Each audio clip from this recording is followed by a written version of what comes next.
In our editorial this week, it's on sexual harassment. Our Kumsing presented. What a week it has been. Last week it was a comprehensive sexuality education. This week it has also been dominated by sex, precisely sexual harassment. The BBC documentary called Sex for Grades has stirred up national conversations about sexual harassment. Sexual harassment is not just common in schools, but pervasive in various workplaces. It's common in the streets. It's even everywhere, even in trotros. If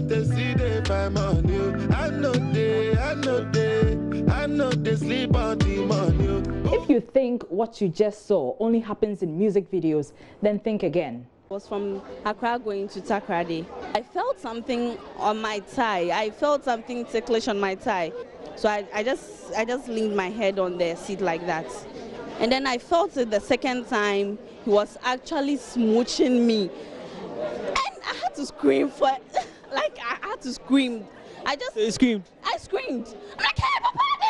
I mean, the audacity to inappropriately touch people without their consent is deeply troubling.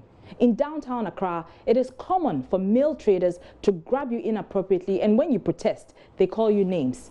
Very respectable people use their power and authority to prey on ladies. A science teacher of mine one day called me in the science laboratory and was talking to me, and led to him telling me to come closer to him, and he started touching me inappropriately. Yes, a lot of female students have experienced this, but then are afraid to come out. In the BBC video you saw and heard some respectable lecturers harassing women and passing totally inappropriate comments. These are countless heartbreaking stories of lecturers preying on helpless victims. There are ladies who are forced to give in to demands of lecturers. Even intelligent ladies are forced to kowtow to the lecturer's demands. Where is the outrage? Why are we defending sexual harassment? Why are we not discussing this issue and offering solutions? Some schools do not have the structures to encourage students who've been harassed to complain. Others have structures to investigate, but many students fail to take advantage of it. Why? It's because they are afraid to speak up. Sexual harassment has festered so badly in our moral fabric that it's become the norm. There are suggestions that some of these students make advances at lecturers and later feign innocence.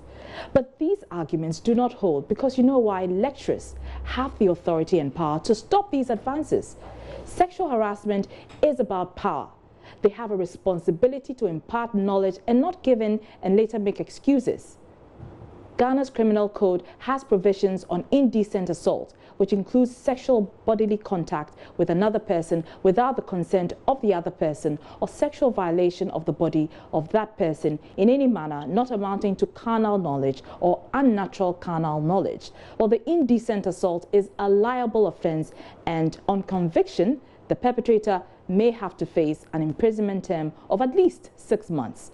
But we need properly codified and expansive laws on what constitutes sexual harassment. The Gender and Social Protection Ministry must spearhead this. But laws are not enough. Men must learn to respect women. No means no, not perhaps.